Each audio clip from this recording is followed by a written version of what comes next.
तो इसी प्रकार से क्या नए संसद भवन में भी चित्र और मूर्तियां लगी होंगी, क्योंकि राम मंदिर का जब शिलान्यास किया गया तब भी महामहिम राष्ट्रपति जी को वहां नहीं बुलाया गया। राष्ट्रपति जी को भी इस भूमि पूजन में शामिल किया जाता तो निसंदेह उस शिला पट्टिका पर राष्ट्रपति जी का नाम अंकित। संसद में वे लोग आकर बैठे जो जनता के सच्चे प्रतिनिधि हों, क्योंकि लोकतंत्र की यही मर्यादा है। लोकतंत्र करने के लिए जितने भी चिन्ह हैं जो मनुवाद के विरोध में हैं या मनुवाद की व्यवस्था को खंडित करने का कार्य करते हैं, उसको नष्ट करने का कार्य करते हैं, सबसे पहले वह चिन्ह मिटाना चाहती है। वैसे तो यह ईंटों की पत्थरों की इमारत होगी, जैसे कि अभी मौजूदा संसद भवन ईंट पत्थरों की इमारत है, लेकिन साथियों इस संसद भवन को लोकतंत्र का मंदिर कहा जाता है।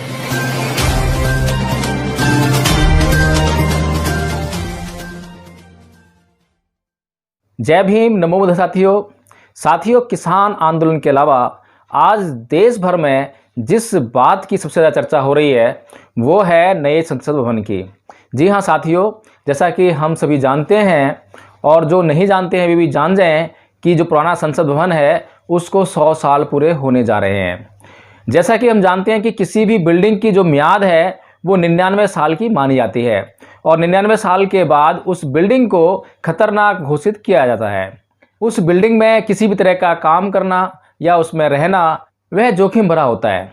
इसीलिए साथियों भारत की सरकार ने यह फैसला लिया है कि पुराने संसद भवन की जगह अब नया संसद भवन बनाना चाहिए। तो साथियों कैसा होगा भारत का नया संसद भवन और कितनी जगह में यह बनेगा, इन्हीं कुछ बातों पे आज चर्चा करते हैं। और यह नया संसद भवन भारत के जन समुदाय की किस प्रकार से सहायता कर सकता है या उनकी अपेक्षाओं पर कितना खरा उतरेगा।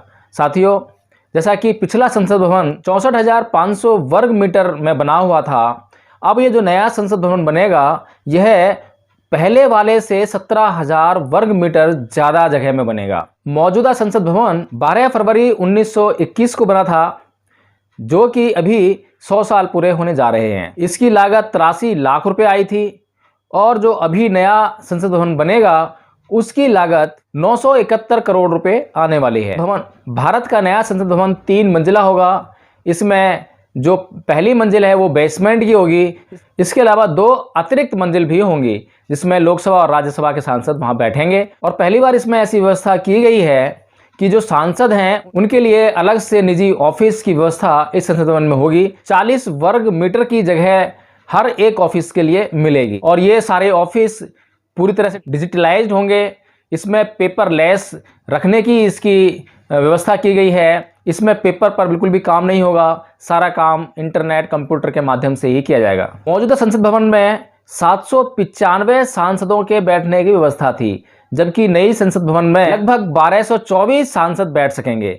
यानी कि भविष्य की दृष्टि से जो एक सोच है कि अगर संसद में सीटें बढ़ती हैं, सांसद बढ़ते हैं, तो उनके बैठने की व्यवस्था कहाँ होगी, कैसे होगी, तो उसी सोच को आधार बनाते हुए यह संख्या बढ़ाई गई है।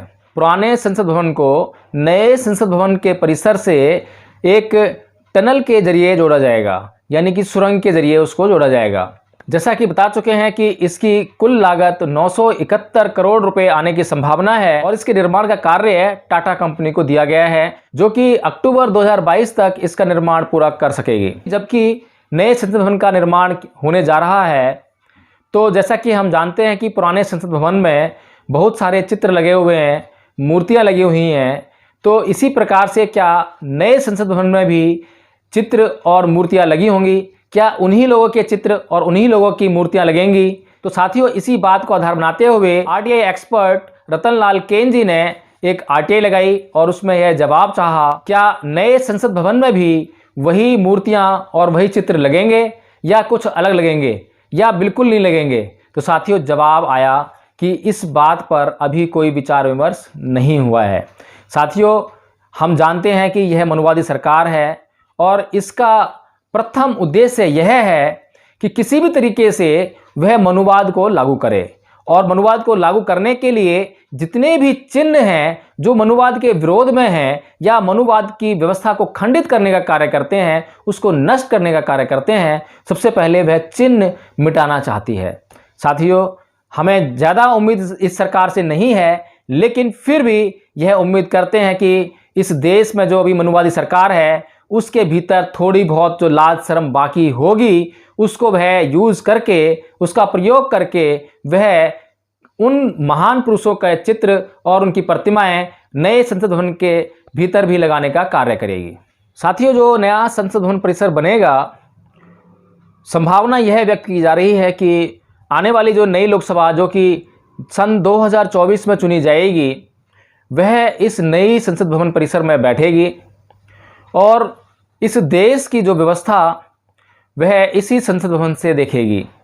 साथियों, इस नए संसद भवन परिसर से वैसे तो यह ईंटों की पत्थरों की इमारत होगी, जैसे कि अभी मौजूदा संसद भवन ईंट पत्थरों की इमारत है, लेकिन साथियों इस संसद भवन को लोकतंत्र का मंदिर कहा जाता है। और लोकतंत्र का जब इसको मंदिर कहा जाता है तो लोगों की भावनाएं इसके साथ में जुड़ जाती हैं। तो साथियों, अगर लोगों की भावनाएं संसद भवन के साथ जुड़ जाती हैं तो हमें ये भी समझना चाहिए कि यह संसद भवन मात्र ईंट पत्थरों का भवन बनकर ही नहीं रहता, बल्कि यह भारत के जनमानस की अपेक्षाओं का भवन भी होता है। तो साथियों, इन अपेक्षाओं को पूरा करने की जिम्मेदारी होती है उसके भीतर बैठकर कार्य करने वाले सांसदों पर। साथियों, जैसा कि हम जानते हैं कि अभी जो मौजूदा संसद चल रही है, जो लोकसभा चुनकर आई है और आज तक जो लोकसभा चुनकर आती रही है, उसमें क्या क्या खामियां रही हैं, किस तरह से वो भारत के जनमानस की अपेक्षाओं पर खरा नहीं उतर सकी है, या कहां तक वो भारत के जनमानस की अपेक्षाओं को पूरा करने में सफल रही है, ये सब बातें भारत की संसद से भावनात्मक रूप से जुड़ जाती हैं। साथियों, अभी जो संसद है उसमें हम देखते हैं कि वहाँ पर पूंजीपतियों का राज है, यानी कि जितने भी सांसद चुनकर जाते हैं वे सभी लखपति, करोड़पति या अरबपति होते हैं। बहुत कम सांसद ऐसे होते हैं जो बहुत ही गरीबी वाले बैकग्राउंड से आते हैं। तो साथियों, सबसे पहली जो मांग है, अपेक्षाएं हैं भारत के जन समुदाय की इस संसद भवन से, इस संसद भवन में बैठने वाले लोगों से, सांसदों से, वो ये है कि इस संसद में वे लोग आकर बैठें जो जनता के सच्चे प्रतिनिधि हों, क्योंकि लोकतंत्र की यही मर्यादा है, लोकतंत्र की यही मांग है कि लोकतंत्र में सच्चे तरीके से चुनकर आए हुए लोग ही बैठें। साथियों, पैसे के बल पर, दबंगई के बल पर तो लोग चुनकर आते रहे हैं और आगे भी आते रहेंगे, लेकिन अपेक्षा भारत के लोगों की यही है कि लोग धन और बल के बल पर चुनकर संसद भवन में ना आएं, बल्कि जनता के सच्चे प्रतिनिधि, यानी कि जो पूरे 5 साल जनता के बीच में जन कार्य करते हैं, जनता की सेवा करते हैं या उनसे जुड़े रहते हैं, उन्हीं लोगों को संसद भवन में आने का अवसर मिलना चाहिए। लेकिन साथियों, जैसा कि टेक्नोलॉजी जितनी जितनी आगे बढ़ती जा रही है और जितनी टेक्नोलॉजी में हम उन्नति कर रहे हैं, उतना ही पूंजीपतियों के लिए चुनाव लड़ना आसान हो गया है और एक आम आदमी इस चुनावी। तो इसी प्रकार जो नए संसद भवन का निर्माण होने जा रहा है, इस देश के लोगों की पहली अपेक्षा यही रहेगी कि उसमें बैठने वाले सफ़ेद कपड़े तो पहनकर जाएं, वे सफ़ेद चरित्र के भी हों। तो केवल सफ़ेद कपड़े पहनने मात्र से उनका चरित्र सफ़ेद नहीं होता, क्योंकि अभी मौजूदा संसद को अगर हम देखें तो उसमें बहुत सारे सांसद ऐसे हैं जिनके ऊपर क्रिमिनल केस हैं। हमें ऐसे सांसद नहीं चाहिए, इसलिए हमें इस देश की पार्टियों से यह आशा है और उनसे यह अपेक्षा करते हैं, उनसे यह निवेदन करते हैं कि आप कृपया करके आम लोगों को अपनी पार्टियों से टिकट देने का काम कीजिए। इस तरीके से हमने देखा है कि जो संसद भवन का जो परिसर है उसका गौरव और भी बढ़ जाएगा यदि यह संसद अच्छे लोगों से युक्त हो जाए और इसमें अच्छे और सच्चे जनप्रतिनिधि चुनकर आए। पिछली संसद बहुत जोर लगाते लगाते रह गई और पूरे 100 साल में वह उस काम को बहुत आगे तक तो लेकर आई, लेकिन पूरी तरह से नहीं कर पाई। वह काम था इस देश के लोगों में जो सामाजिक आधार पर बंटवारा हुआ है, जातीय बंटवारा जो हुआ है, उसको वह बिल्कुल भी दूर नहीं कर पाई है। कुछ हद तक लोगों ने अपने आप को शिक्षित कर कर उसमें सफलता तो जरूर पाई है, लेकिन पूरी तरह से अभी वह सफलता नहीं मिल पाई है, क्योंकि अभी भी इस देश के लोग जातियों में बटे हुए हैं। वे आपस में एक दूसरे से द्वेष भी रखते हैं, चाहे थोड़ा सा कम भले ही हो गया है, लेकिन पूरी तरह से भी खत्म नहीं हुआ है। जातीय आधार पर पार्टियां अपनी रोटियां सेकने से बिल्कुल भी नहीं चूकती हैं।